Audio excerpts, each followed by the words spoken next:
los únicos, las únicas los únicos trastornos de la conducta alimenticia que generalmente conocemos o que generalmente nombramos son siempre los mismos, que son anorexia y bulimia. Y en este caso, yo les busqué varios más, ¿sí? Porque hay otros trastornos, algunos son más modernos y otros no los consideramos como trastorno alimenticio, como es el caso de la obesidad, que realmente sí lo es, porque trae aparejadas otras situaciones emocionales, otras situaciones sociales, ¿sí? Que provocan alteraciones a nivel psíquico, ¿sí? Aparte de eso, les quería recomendar, no sé si alguno ya la vio aparte, pero si no, yo igual lo iba a proponer para la clase que viene. Hay una película que está no solamente muy bien hecha, sino que parece casi un documental, porque está protagonizada por personas que padecen trastornos alimenticios, que es Hasta el Hueso. Yo no sé si ustedes tienen o no Netflix, sé que está también en otro tipo de aplicaciones, yo les dejé el link de Netflix, pero ustedes la pueden ver en cualquier otra aplicación. La verdad que es muy interesante porque nos termina de aclarar ese punto que yo les puse en la clase, que nosotros tenemos confundido el término de la palabra anorexia, ¿sí? Porque en realidad anorexia no es que no tienen hambre, que no comen porque no tienen hambre, ¿sí? En realidad no está tratado así desde el aspecto como trastorno alimenticio. Nosotros pensamos que justamente la anorexia es no tener hambre, esa es la definición correcta, pero cuando hablamos del trastorno alimenticio, de anorexia o del trastorno de la conducta alimenticia de la anorexia, en realidad ellos sí tienen hambre, ¿sí? Hambre tienen. Es totalmente diferente a la definición original, sino que se ponen un autocontrol para no comer por miedo a subir de peso. Es diferente, ¿sí? Entonces me parece que en la película se remarca muy bien este concepto, la diferencia entre la sensación de tener el control de tu vida a través de la comida con el hecho de tener o no hambre. Así que los voy a invitar, obviamente, después de que salgan del encuentro, ¿no? Les voy a dejar habilitados los links y vamos a dejar un foro de debate justamente sobre la película. Ese va a ser el trabajo de esta semana. Olvídense de que están viendo una película y piénsenlo realmente, porque esta película, como les dije, está hecha por pacientes que tienen trastorno de la conducta alimenticia. Entonces, véanlo desde este punto, es como una mirada a la vida personal de lo que pueden estar atravesando nuestros pacientes con este tipo de trastorno. Y desde esa óptica de ustedes como enfermeros, van a tener que cambiar justamente el modo en el que vamos a comenzar a trabajar con los trastornos de la conducta alimenticia, porque a diferencia del resto de los trastornos, ustedes fíjense que todas las conductas que son de consumo de sustancias, nosotros lo que vamos a aprender en las que son de consumo de sustancias es que uno lo que tiene que evitar, por ejemplo, y esto lo deben saber a lo mejor de alguna otra película o de experiencias personales, cuando uno es alcohólico, lo que tiene que evitar cuando está en tratamiento es estar en reuniones donde se beba alcohol. Cuando uno tiene algún problema de adicciones y está en tratamiento, lo que evita es incluso hablar y nombrar el nombre de la droga, mucho más, por supuesto, evitar los lugares donde uno podría llegar a consumir este tipo de sustancias. Y en el caso de la comida nos pasa algo muy diferente. Nosotros no podemos evitar tener contacto con los alimentos. Es imposible.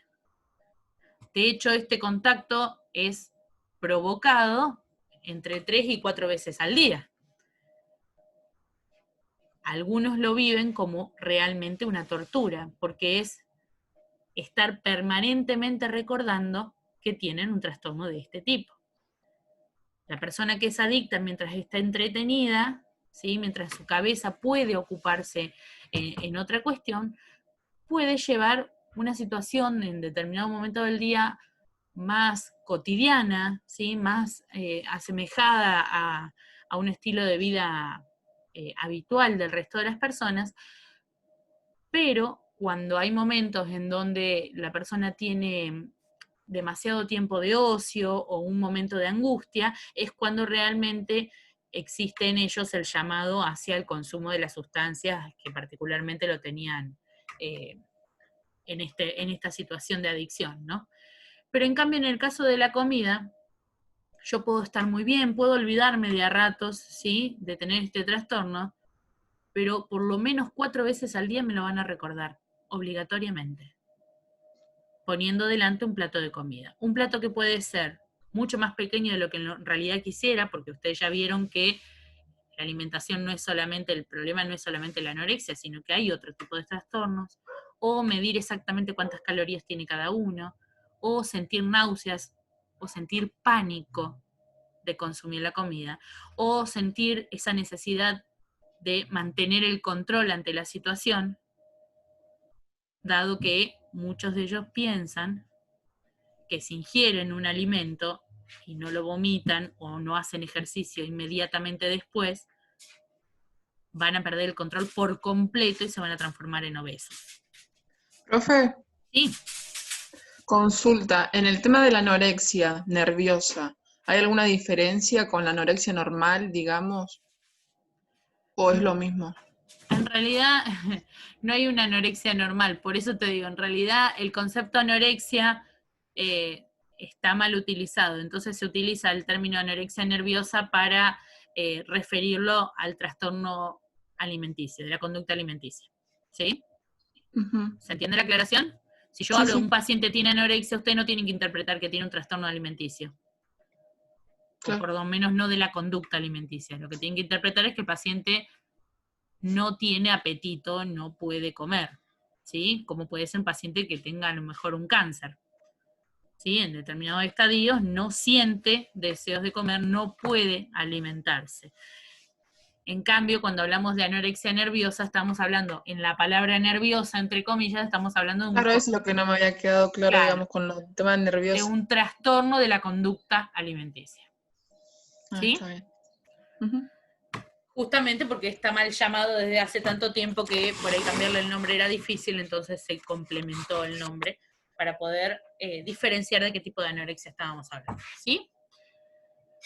Fíjense que también hay otros nuevos, otros términos nuevos, no sé si pudieron ver ustedes lo que era ortorexia, vigorexia, a ver cuál más me queda, Nosotros estamos, ebriorexia.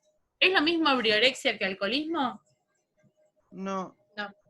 porque consumen alcohol para suplantar lo que vendría a ser la comida, creyendo que el alcohol tiene nutrientes. En realidad algunos nutrientes tiene, y como es líquido, ¿sí? Entre comillas, ocupa menos espacio en el estómago y en su cabeza funciona como no estoy comiendo, estoy tomando solamente agua, y parte de las azúcares que tienen estos alcoholes, ¿sí? Ayudan a mantenerme medianamente despierto. Como consecuencia se van a transformar en alcohólicos, como consecuencia, pero el formato original no es por una situación de algún trauma o de alguna adicción de tipo alcohólica, sino para suplantar, justamente como decía Ricardo, los nutrientes de los alimentos. Esto, insisto, uno si lo piensa fríamente decís, ¿en qué cabeza estás pensando que se te ocurrió esto, no? Pero cuando uno padece este tipo de trastornos, no está siendo consciente de que lo que el resto de la comunidad dice es algo que es verdadero. Uno en su cabeza tiene una idea fija, ¿sí? La idea fija va a ir variando acorde a cada uno de estos trastornos, pero, por ejemplo, a diferencia de un brote en esquizofrenia, el paciente no se da cuenta, en el caso del brote no se va a dar cuenta de que está en un brote psicótico. No se da cuenta que lo que ve son alucinaciones. ¿Sí? No dice estoy alucinando, dice veo esto, porque realmente su cerebro se lo está plantando delante y lo ve. En cambio, en este caso, la persona que tiene anorexia sabe que está delgada. ¿sí?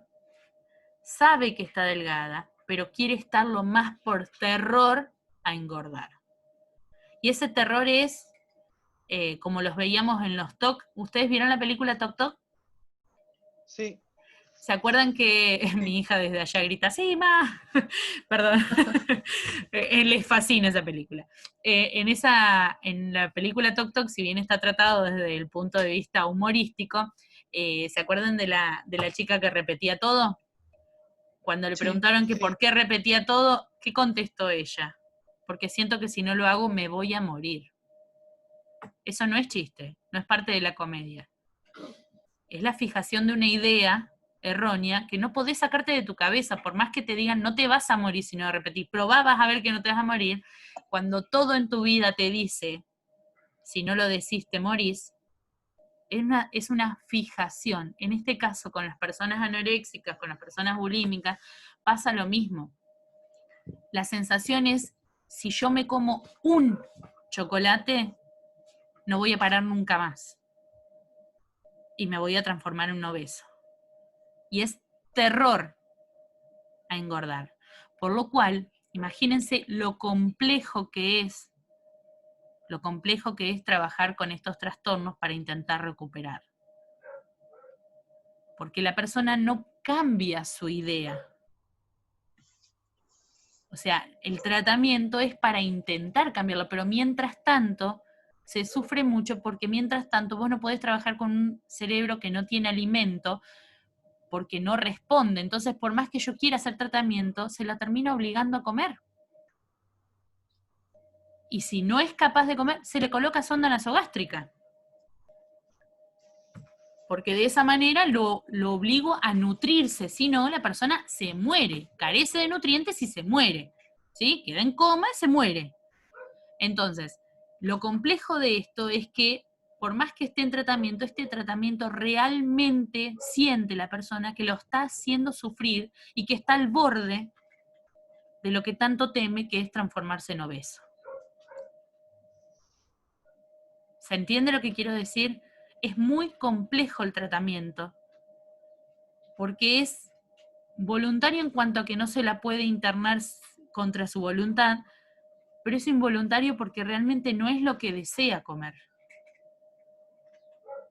Tiene pánico de comer.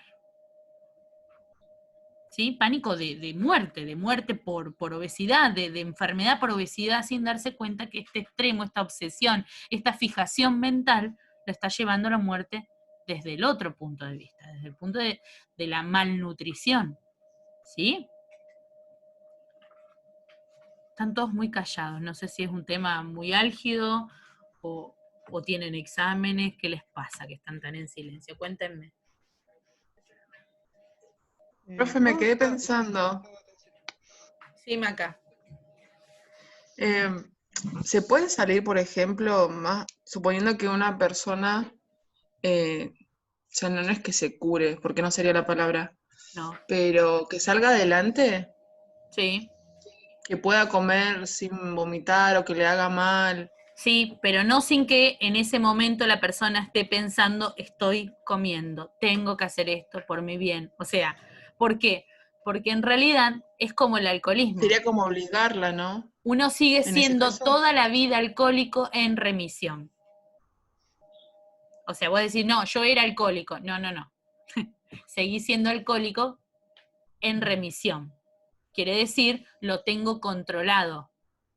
Pero Ah, está el bien. solo pensar en una gota de alcohol es la pérdida y retroceso de todo un proceso previo, porque no hay control sobre el consumo. Entonces, Claro. en este caso, la persona puede estar bien físicamente, de salud, nutricionalmente hablando, pero cada sentada a comer, en su cabeza va a seguir circulando esto, bueno, a ver cuánto voy a comer, tengo que comer por lo menos lo necesario, y dentro de eso casi lo mínimo y necesario para mantenerme en esto, porque yo no quiero volver a ser como antes. Pero mientras tanto, ese momento es un momento de cálculo, es un momento de proceso. No es que van a comer por la calle y sin darse cuenta se clavaron un alfajor entero, como puede hacer uno incluso con un cigarrillo. ¿Se entiende? Sí, sí.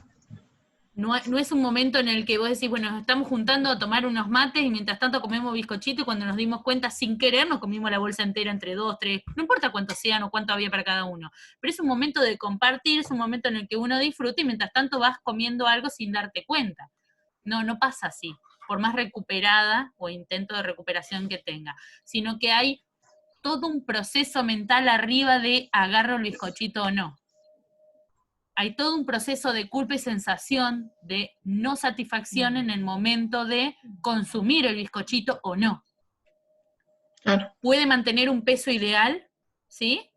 Y eso lo hace estar sana físicamente. Pero esto es remisión de un trastorno que lo acompaña. No se cambia la cabeza de un día para el otro de la persona. No, seguro que no. ¿Sí? Esto, insisto, es lo mismo, es muy, muy, muy parecido. Los trastornos de la conducta alimenticia son muy parecidos a los de consumo de sustancias peligrosas. Muy parecidos, a pesar de que las diferencias son obvias, ¿no? Unos son alimentos y otros son sustancias peligrosas. Uno es el consumo y otro incluso el no consumo, ¿sí? Pero la sensación de compulsividad ante la necesidad de esta sustancia o de este elemento o del no consumo de este elemento se apodera de la vida de la persona. Cambia absolutamente todo y realmente la vida es un infierno para esa persona. Porque permanentemente está o mirando los alimentos o mirando las prendas. Lo que se va a poner, no se va a poner, qué tan grande le queda. Hay personas que no pueden tener delante un espejo. ¿Sí? Por eso también pusimos el trastorno dismórfico dentro de este grupo. ¿Lo encontraron al final? El de Michael Jackson. Sí, yo puse Michael Jackson porque era uno de los más obvios, claramente, una persona que piensa en sacarse el color y todo rasgo que sea de la raza de la que vino, realmente tiene un trastorno dismórfico. Eso es un trastorno mental. Uno no se le ocurre de un día para el otro levantarse y decir, ay, che, hoy en vez de ser blanca me voy a pintar todo el cuerpo para ser negra. Bueno, lo podés hacer como algo divertido, copado, y salgo a la calle así como quien se tatúa, o sea, podés querer lucir algo, sí. Él tuvo vitiligo, solamente se operó la nariz varias veces. Ricardo, no se tiene vitiligo en todo el cuerpo sin manchas. Los negros no quedan blancos. Tienen despigmentación de una parte del cuerpo, esos son manchas. El vitiligo son manchas que van cubriendo parte del cuerpo. ¿Sí? Pero él se sacó absolutamente todo rastro de color.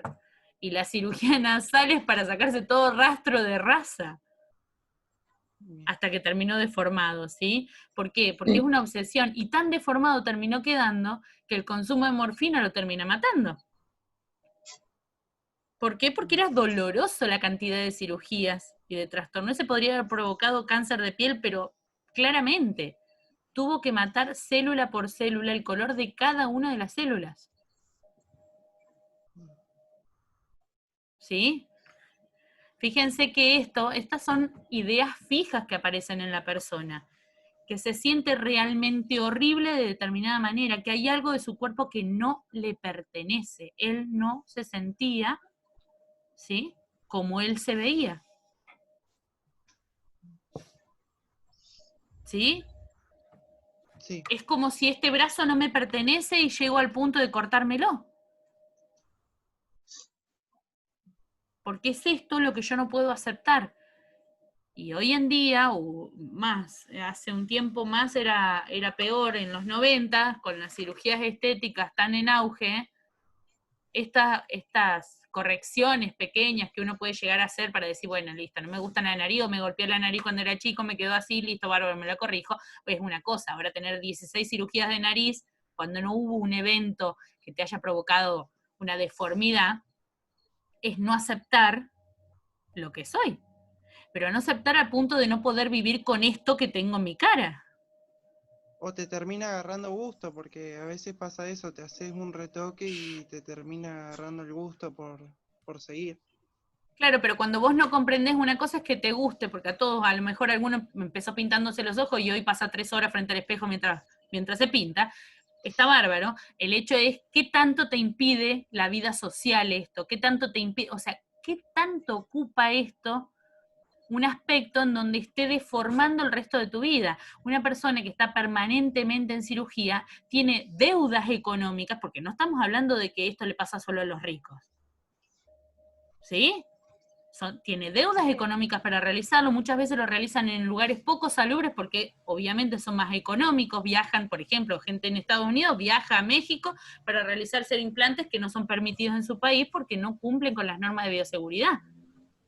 Y acá en Argentina hay muchas mujeres y hombres trans que se van a operar a Chile para eso. Tal cual, tal cual. El hecho es que vos ahí tenés otra situación. Yo puedo entender, hoy en día separaría el cambio de género de un trastorno dismórfico. Yo lo separaría. Hasta hace no tanto no estaba separado. De hecho, mi urgencia por cambiar el apunte de cátedra, se habrán dado cuenta algunos si lo leyeron o no en la anterior, fue por uno de estos aspectos. Antes se consideraba un trastorno de la personalidad el hecho de querer ser mujer si eras hombre o ser hombre si eras mujer. Y en el caso de Florencia de la B, profe, que ella quiere ser mujer pero no se quiere operar el miembro. En realidad no, es que en realidad es muy personal la sexualidad de cada uno. Uno puede querer vivirla de la forma que quiera.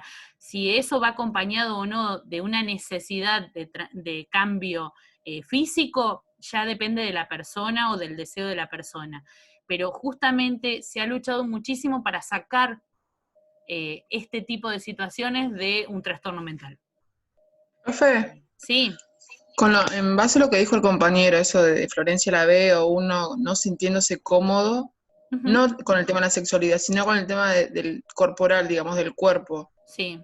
Por ejemplo, ¿eso qué sería? ¿Un trastorno dismórfico o cómo se le llamaría? No, no siempre.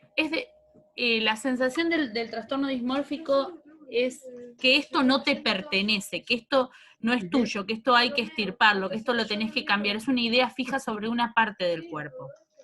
Yo no puedo, a ver, quiero que se entienda la diferencia en esto. Una cosa es querer cambiar de sexo y otra cosa es sentir que esto no es tuyo. Puede haber una persona de orientación sexual diferente al género con el que nació, que tenga además un trastorno dismórfico, sí, como puede ser también un psiquiátrico de cualquier otra índole, ¿sí? Porque esto no distingue géneros, ¿sí?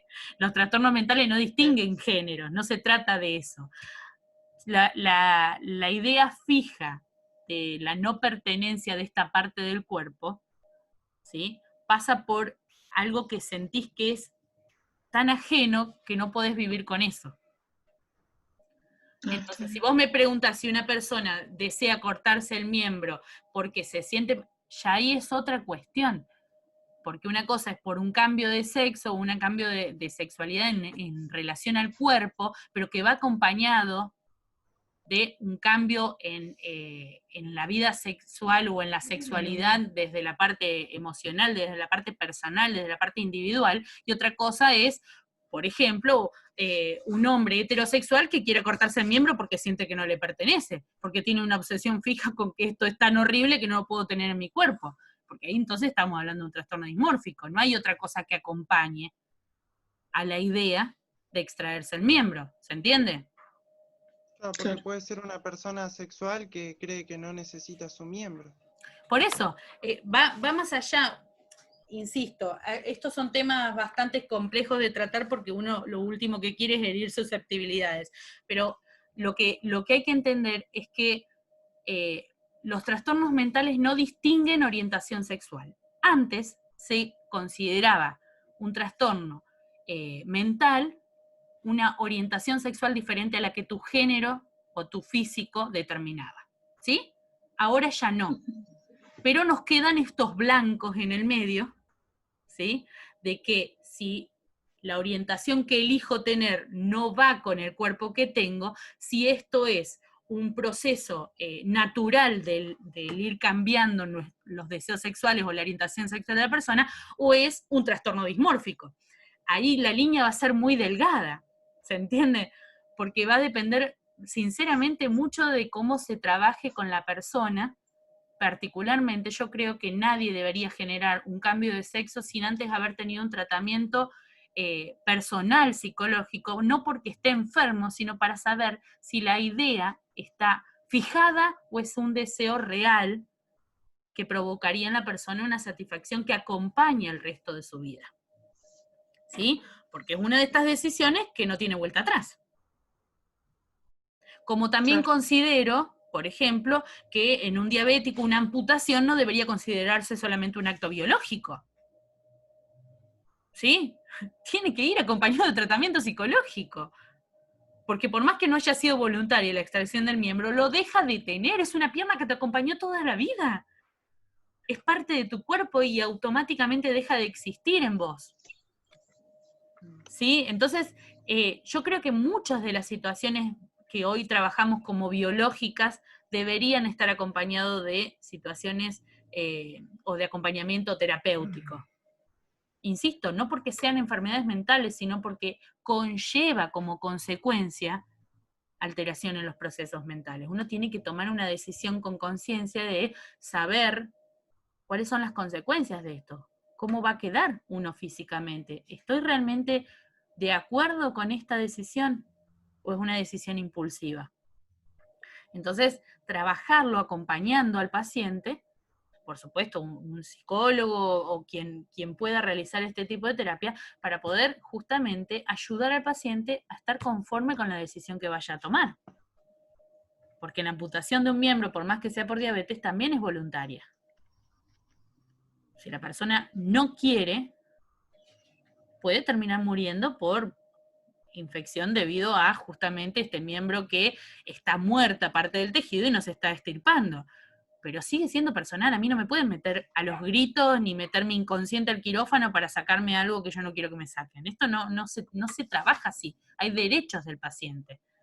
Entonces, si la persona realmente comprende de que esto mejoraría su calidad de vida, puede ser que lo acepte físicamente, pero debería ir acompañado de un tratamiento terapéutico que ayude a la persona a aprender a convivir con esta situación física actual. Y en estos casos nos pasa lo mismo con estos trastornos alimenticios. Hay una fijación mental que no acompaña físicamente lo que el resto de la sociedad pretende del cuerpo de cada uno de nosotros y lo que uno pretende del cuerpo de cada uno. Entonces, todos estos temas son complejos de trabajar, pero lo importante es que ustedes como futuros profesionales de la salud lo aprendan a visualizar como realmente un trastorno es algo que alguien pueda manejar. Como se acuerdan la chica esta que estaba en depresión, que habían puesto en el caso, no se trata de que le digan, bueno, comé y listo. En ese caso no era por una anorexia nerviosa, era anorexia por depresión, no tiene deseos de alimentarse. Pero fíjense que el tratamiento es el mismo, porque, ay, pero no entiendo, comé y listo, si esto no engorda nada, no esto, o te vas a terminar muriendo, sí, vos decime lo que quieras, pero mi cabeza no funciona con lo que el otro le quiere meter, funciona con lo que yo permito que mi cerebro me diga o no me diga. Entonces, en este controlar qué pensar, se hace más fácil o menos fácil acorde a qué tanto necesita ayuda de parte de terapia o no. ¿Sí?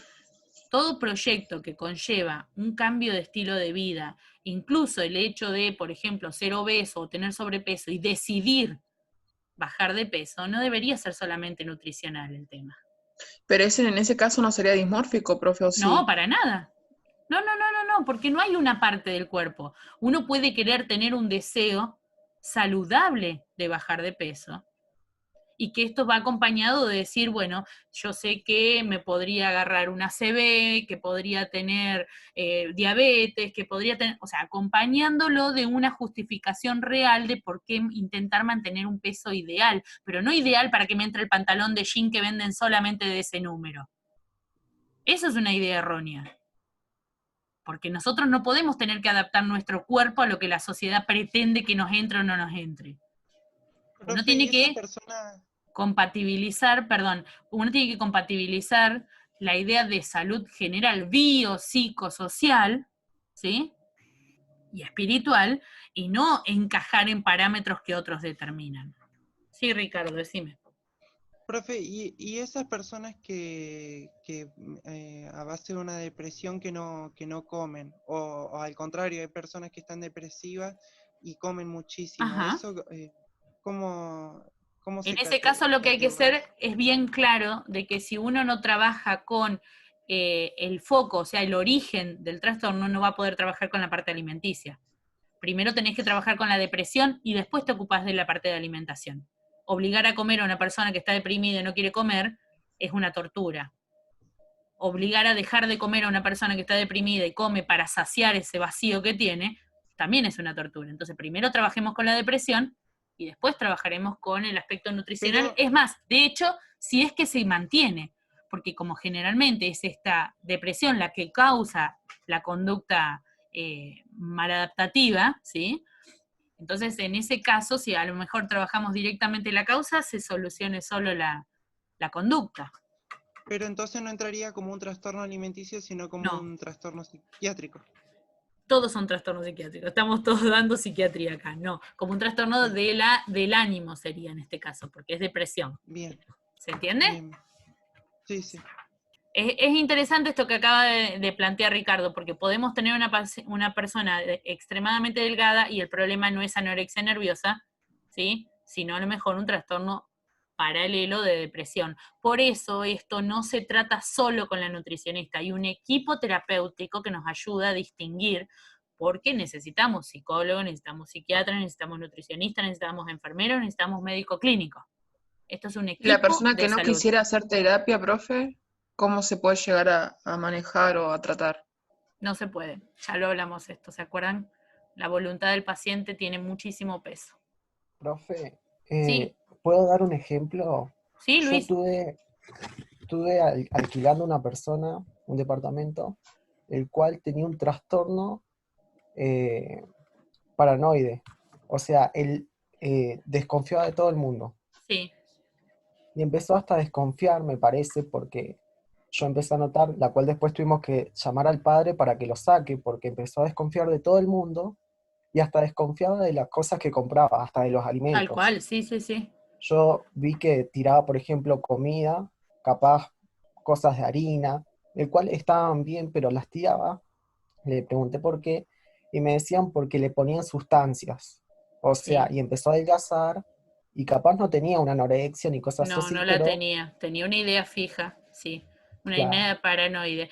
Vieron que ahora en esto de las marchas es muy interesante esto que cuenta Luis porque justamente si no trabajamos la causa vamos a tener consecuencias que afectan otro tipo de trastornos o nos hacen creer que son otros trastornos, pero hay algo que está causando esta conducta. Fíjense que en las marchas ahora anticuarentenas y todo esto, ¿no escucharon ustedes que si nos vacunamos nos van a poner un chip? No sé qué. ¿Escucharon esa idea? Vean No, noticieros, por Dios. Sí, yo sí Sí. la escuché. Bueno, piensen ustedes en un raciocinio habitual si esta idea no es una idea paranoide. No quiere decir que la persona sea paranoica, tiene en este momento una idea paranoide. ¿Por qué nos habrían de querer, primero lo que saldría en millonada de dólares, intentar ponernos un chip a cada uno? Y aparte, teniendo el teléfono, que nos localizan a todos, tiren los teléfonos antes de no vacunarse.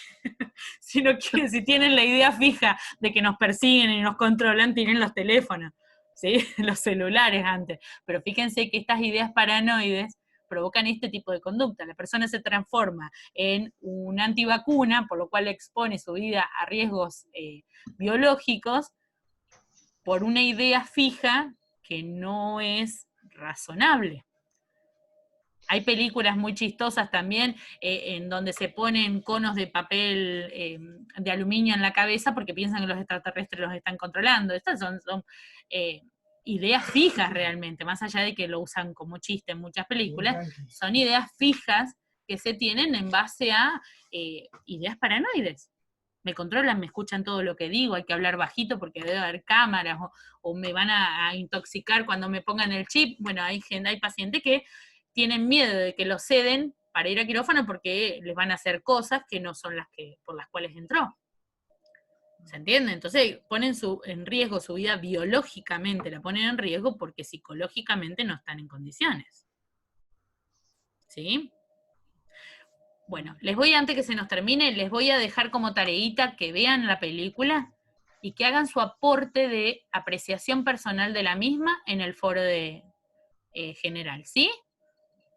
Bueno, profe, Nos muchísimas estamos gracias. encontrando en la próxima clase. Un beso para todos y que Bueno, anden profe. bien. Un beso, profe.